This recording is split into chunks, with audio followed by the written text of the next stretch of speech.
L'Orchestre classique de Montréal nous présentera une première nord-américaine du compositeur Louis Babin.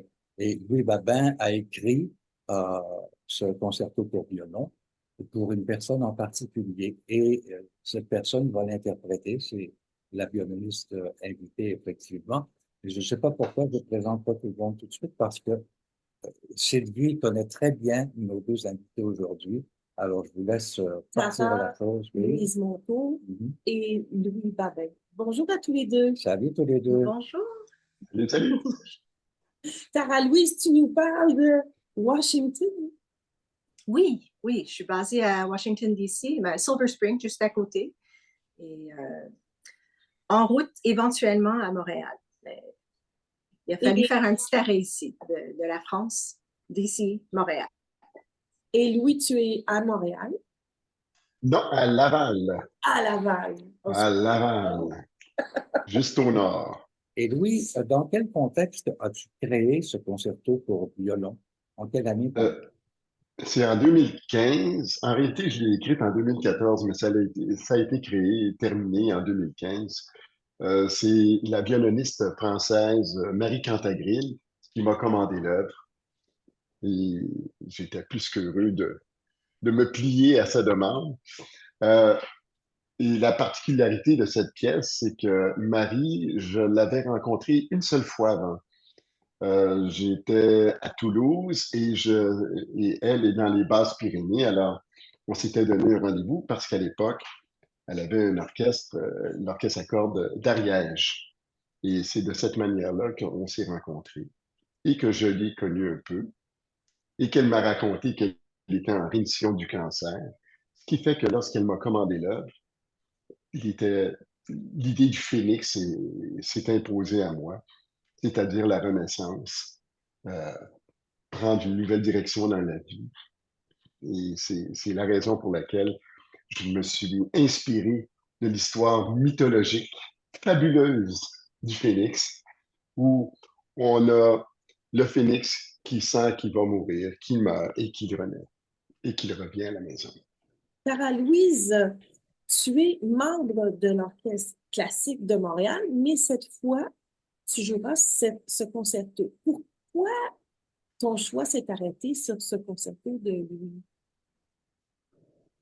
Eh bien, c'est Taras Kulish, après le décès vraiment prématuré et tragique de Boris, essayait de planifier les quelques saisons qui s'en venaient. Et il m'a téléphoné, j'étais en France, j'habitais en France dans le temps. Et puis, il a dit, bon, il y a ce concerto Phoenix de Louis Babin, est-ce que tu aurais le goût de jouer ça avec l'orchestre? On t'inviterait comme soliste. Et j'ai dit, wow, OK, je connais pas du tout cette pièce-là. Alors, envoie-moi la musique, les partitions. Et puis, on a eu un petit Zoom call avec Louis aussi dans le temps. Et j'ai regardé ça, je me suis dit, ben, ça a l'air vraiment intéressant. Et puis, oui, absolument, j'aimerais très bien faire cette pièce-là. Euh, je trouvais que l'idée même du titre, le Phénix, ça me touchait et je trouvais que c'était quelque chose que je voulais vraiment faire. J'aime beaucoup aborder les nouvelles œuvres et vu que ce serait la première fois que c'est joué en Amérique du Nord et il n'y a pas d'enregistrement, on va l'enregistrer ensemble. Je trouvais ça vraiment un beau challenge. C'est un peu différent que l'approche qu'on a quand c'est du répertoire standard.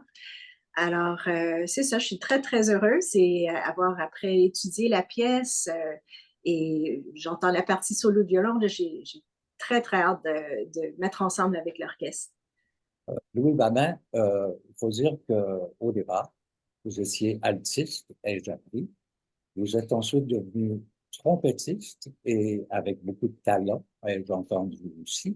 Mais à un moment donné, vous avez accroché vos instruments pour vous consacrer strictement à la composition. Pourquoi? Je pense que c'est une question d'opportunité, puis c'est une question de choix de vie. Et je les ai pas eus en succession, mais vraiment, vraiment ensemble, les deux. J'ai commencé la trompette à 9 ans, puis j'ai commencé l'alto à 13 ans. Alors, j'étais pas un violoniste, comme on appelle, défroqué et qui s'en va jouer de l'alto, mais J'étais purement un altiste. J'ai jamais joué de violon. Mhm. Et à un moment donné, il y a toutes sortes de choses qui me sont arrivées dans la vie et il a fallu que je fasse des choix. Et je voyais qu'après une longue carrière, ben, j'ai arrêté l'alto relativement rapidement, vers 21 ans, 22 ans, mais la trompette, je l'ai faite pendant longtemps. Et il y a 16 ans, je l'ai mise de côté parce que je voyais plus d'avenir en termes de type de projet, puis surtout de créativité que je pouvais mettre de l'avant avec l'écriture. C'est surtout ça, les opportunités. Sarah-Louise, si tu nous parlais un peu de tes origines, tes études, tu es d'abord d'origine Mohawk. Oui, oui. Alors, je suis née à Kahnawake et j'ai été adoptée dans une famille, non, Mohawk, dans une famille italo-francophone, mettons. Mais j'ai toujours su mes origines et ma mère était très... euh, elle voulait vraiment que j'aie une connexion avec mon héritage. C'était important pour elle. Elle adorait la culture autochtone et on savait que je venais de Kahnawake. Alors, j'ai toujours resté en contact avec des amis, éventuellement la famille là-bas. Mais c'est ça, j'ai grandi à Montréal. J'ai commencé mes études à 3 ans et demi avec Jean Cousineau, les petits violons. Ensuite, Conservatoire de Montréal et puis par la suite McGill et Northern Illinois University pour une maîtrise. Est-ce que vous vous considérez encore véritablement comme québécoise, comme canadienne, parce que vous êtes souvent aux États-Unis et que vous jouez un peu partout aussi? Vos racines sont bel et bien toujours à Montréal. Ah oui, oui, il n'y a aucun doute. Oui, je suis vraiment canadienne. Il faudrait parler un peu à mon mari pour en savoir plus parce que là, j'ai réussi à le convaincre que dans sa retraite militaire, on va déménager à Montréal. Alors non, mes racines sont très fortes au Canada, à Montréal et puis à Kahnawake aussi, vu que, comme je dis, j'ai contact toujours avec ma communauté Mohawk. Et non, Canadian all the way. Oui. J'ai même refusé de faire la citoyenneté double entre les États-Unis et le Canada parce que je dis non, j'ai pas besoin. Je vais rester. Je suis nord-américaine, mais je vais rester avec ça. C'est formidable. Il y a aussi au programme à Schoenberg, Janacek et surtout la ronde villageoise qui s'intitule c'est un ballet en L'oiseau réalité, phénix. l'oiseau phénix là aussi. Donc le phénix est véritablement inscrit dans ce concours présenté par l'Orchestre classique. Concert, oui. Oui. C'est un drôle de hasard parce que Clermont Pépin, c'était mon prof de contrepoint au conservatoire. Je l'aimais beaucoup. C'est un gars qui avait beaucoup de prestance. Mais comme beaucoup de compositeurs canadiens, on n'entend pas souvent des œuvres. Et ce qui m'a toujours, ce qui a toujours été un moteur pour moi, c'est que si j'écris, je sais que ça va être joué. Je suis pas capable d'écrire pour les tablettes. Je suis pas le genre de compositeur qui va écrire une tonne de pièces en se disant, quand je serai mort, il y en a qui vont les découvrir. J'ai, j'ai pas cette humilité-là. J'ai besoin d'être joué. Mais Clermont-Pépin et moi, sur le même programme, ça me touche beaucoup parce que vraiment, j'ai beaucoup aimé Clermont. Il y a une anecdote intéressante que racontait Tara Louise tout à l'heure parce que passé par l'école euh, avec un professeur comme Cousineau, vous parliez qu'il y avait toi et la fille qui est aussi première chaise à l'orchestre Oui. métropolitain. Vous étiez toutes les deux ensemble et Lucari, Cousineau. vous aviez quel âge? Pardon? Vous aviez quel âge? On avait toutes les deux 4 ans à peu près sur scène ensemble.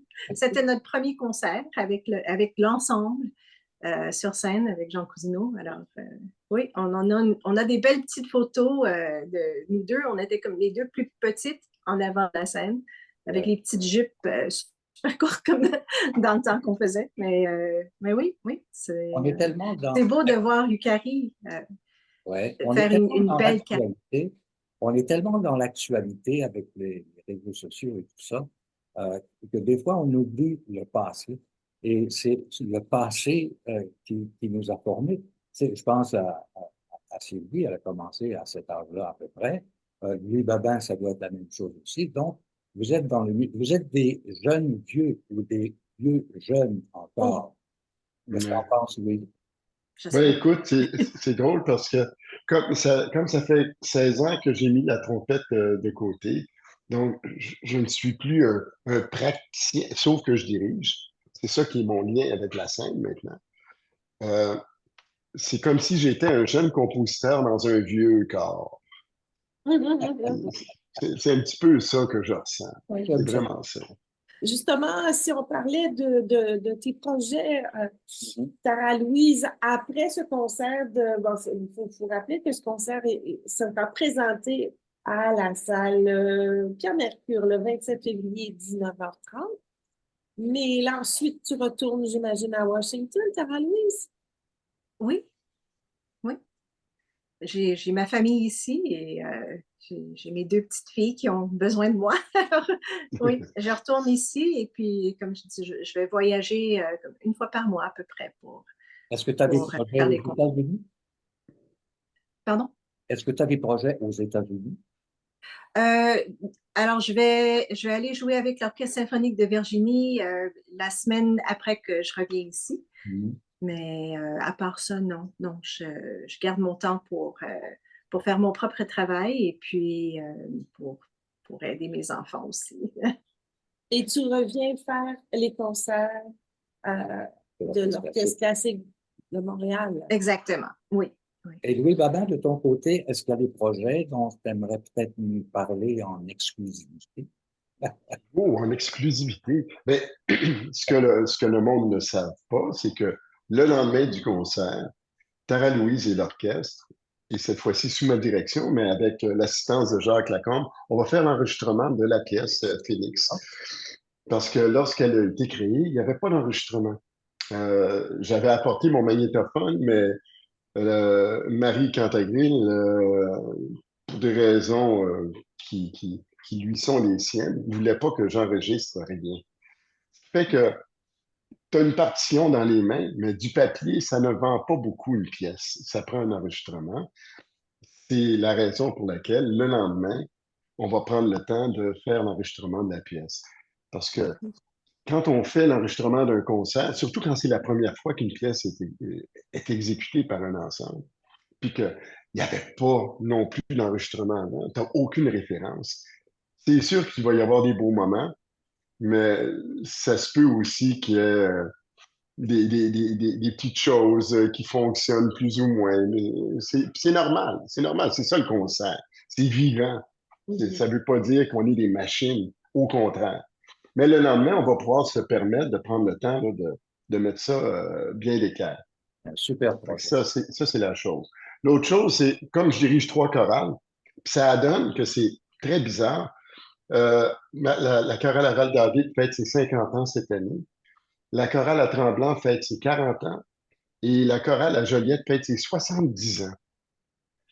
Et Val-David m'ont commandé une œuvre pour fêter les 50 ans à Val-David. C'est fait qu'on va faire la création. D'ailleurs, on va faire la première répétition lundi prochain. J'ai hâte de voir qu'est-ce que ça va donner. Ça va être le fun. Alors, le concert Phoenix va être dirigé par Jacques Lacombe. Jacques Lacombe qui est Exact. à l'Orchestre classique. On vous remercie tous les deux d'avoir été disponibles et on vous souhaite le meilleur concert possible, surtout d'avoir du plaisir à exécuter cette composition, une première nord-américaine de Louis Babin. Merci Louis, merci beaucoup Tara. Merci à vous deux. Merci, merci Winston. Merci Sylvie. Bonne journée. Bonne journée.